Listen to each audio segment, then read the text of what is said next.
Another edition of the Bluejay Shakeout podcast is here. Josh Peterson, Chris Gannon, and always with you, and we very much appreciate you taking the time. Like and subscribe, as always, to the YouTube page while you are at it, while you are watching. Coach, how are you doing today? Another week coming to a close already. 2 weeks have gone by already. How are things going for you? Just ready to race this weekend. We didn't know if we were going to get it in. We were supposed to go up to South Dakota State tomorrow. The weather forecast is pretty terrible, hot up there, so they actually canceled that meet. We went into full scramble mode. Found a meet at Briarcliff. Got on the phone with everybody from South Dakota State and USD, and just all kind of agreed that we would opt for that on Saturday morning. And then the next scramble became finding a bus on short notice, which was a challenge to say the least. But we're squared away, so heading up to North Sioux City, South Dakota on Saturday morning.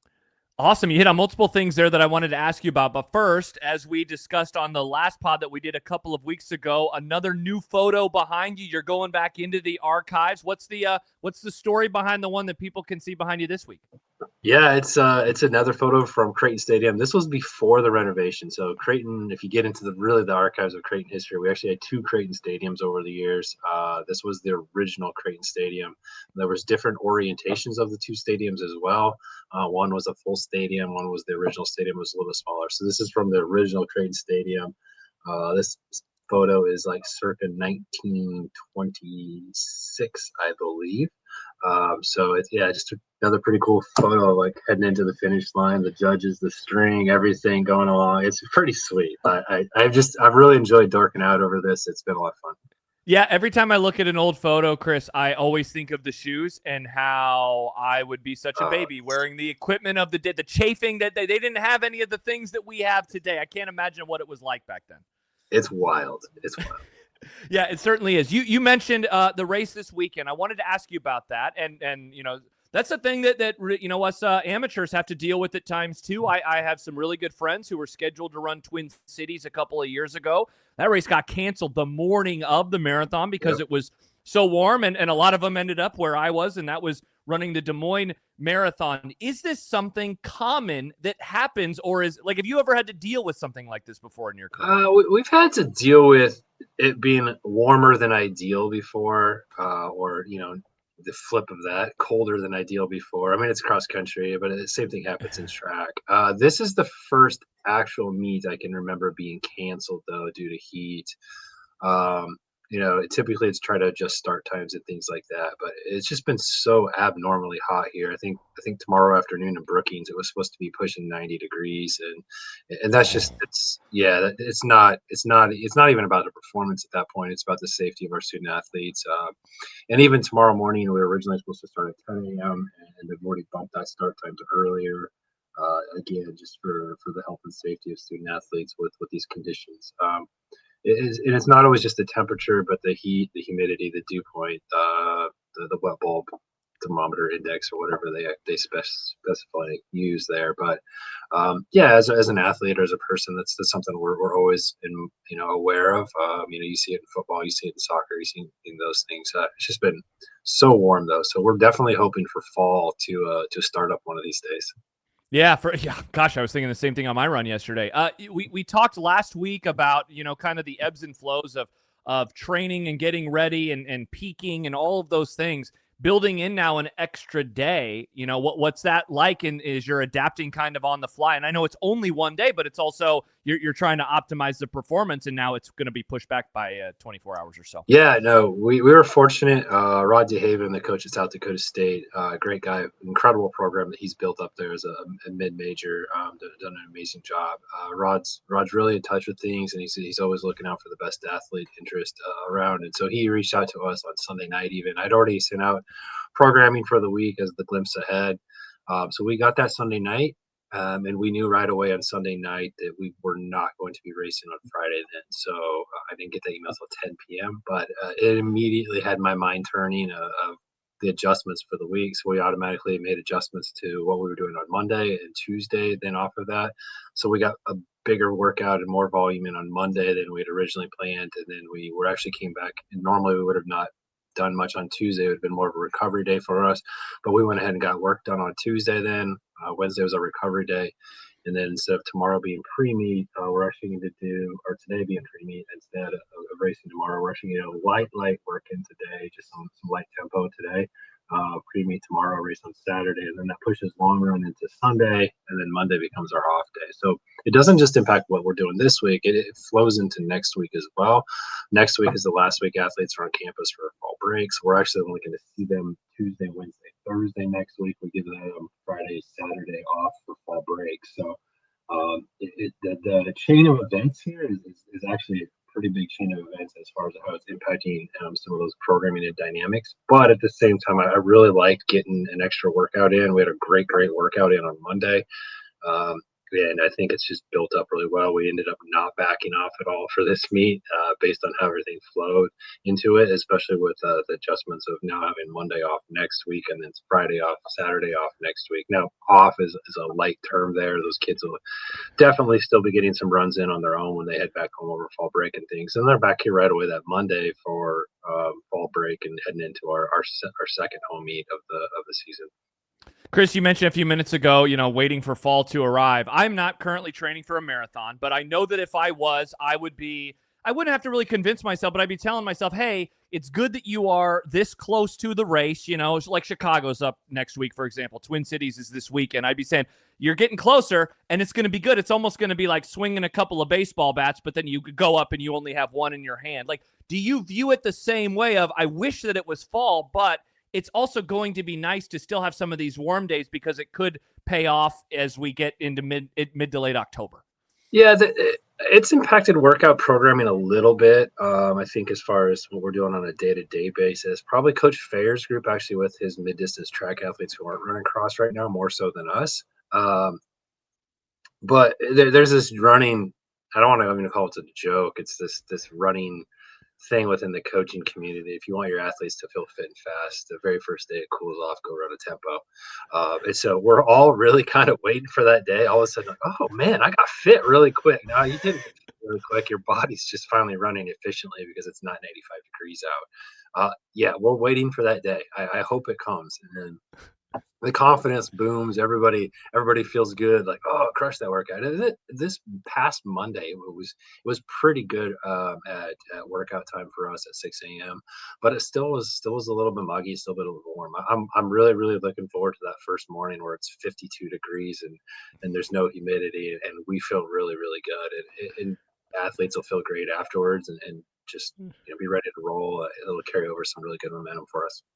Yeah, me as well. Me as well. I didn't get out until a little later than normal on Wednesday this week, and by that point, the sun was out. It was warm. It was muggy, and I'm like, I'm an idiot. I should have just gotten out early. And then I was like, but why can't it be fall yet? I want it to be fall. It's October. Yeah, seriously, what are we doing here? We talked last week about a couple of individual athletes. I wanted to ask you about Owen on the men's side. He led Creighton for the second time in as many races. What's it been like to see him perform to this capacity so far this year? Yeah, we were obviously high on Owen coming in. I mean, he through the recruiting process a year ago, we were really excited about him, and he had a kind of a really breakout track season. He had a phenomenal high school coach, Sarah. She's done it at every level, and she's done it the right way. And so, big props to her in developing him as a young man and as a young student athlete. But Owen's, I was talking about it with Coach Fayers and a couple of guys recently that are upperclassmen, and just his mindset and where he's at mentally, how he approaches his training, it's very mature. You would not expect that he's a freshman, and that's a very rare to see that maturity in how he approaches sleep and cross training and swimming and nutrition and race prep and mental visualization and stuff. And so that's part of why he's excelled right now is that he's just kind of at a different level in how he's taking care of his business, which is impressive to see. And a lot of times we talk about freshmen just kind of having to get things figured out, and they usually do. He's just about a step ahead right now, and it's fun to see, and I'm really excited to see what we can continue to do with that, and how he's going to continue to develop over there, not just this year, but the next 3 years. Yeah, speaking of being a step ahead, we talked about Taylor on the women's side last week, but I did want to follow up with you on her as well because she has gotten off to a really nice start this year. Her second straight top 10 finish. Did you see this type of jump coming from her leading into this year?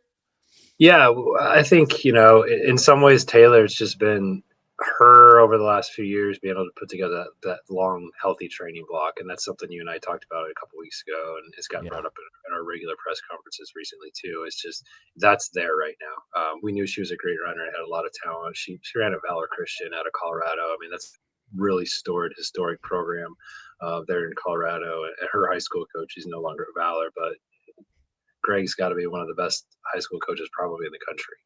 And, they do things the right way. So it's the same type of a thing when you have those pieces in place where athletes are developed that way. It hopefully carries over pretty well at the next level. And, for her to be healthy, her confidence is high right now. It's kind of pulling back on her a little bit. She's just eager. She's always that kid who's always wanted to do more and always run a little bit harder. And she's really starting to mature and understand some of those things that it's harder and faster and more is not always the best answer and solution. And that's one of the things that it's been fun to see her growth the last few years. But yeah, she's in a great place. I think, moving up to 6K actually this week and the next rest of the season actually suits her even better than running that 5K distance. She moved up to 10K on the track last year, and same thing that suited her really, really well. It's just been it's been good to see not just her, but then the group of ladies that she has with her, that she's pulling along with her in that group has been pretty excited to see their continued develop with a couple of freshmen and a couple of seniors in that group. So it's been good to see that ladies group kind of cohesively make that step up from where they were a year ago. Not to look too far ahead, Chris, because we can do this in a couple of weeks, certainly, as we talk again before the Platte River Rumble Collegiate 8K. But this is like a huge month for Creighton, right? With the events, with what's going on in Ashland. I'll be there for the Big East Championships on Halloween. Really looking forward to that day. Like, what is this month as now you enter into it, a real special one for the program? What's that feeling like right now? It's a bit surreal. It's also a bit like my head's spinning a little bit. The number of emails coming through and meetings and whatnot with Big East. I will say the sports commission is who we're partnering with. Almost Sports Commission has done an amazing job. Emily and Lindsay and Jamie and that team over there to help us pull this off. I would not be able to do it without them. Staff out at Mahoney State Park, same thing. Like they're doing an incredible job. The course is in phenomenal condition and shape right now. The big exciting news for us is our timing windmills were installed yesterday. So we'll have timing windmills at the start finish as well as at the 1K, 3K, 5K, 7K split, which will have 4-foot by 5-foot video boards on them.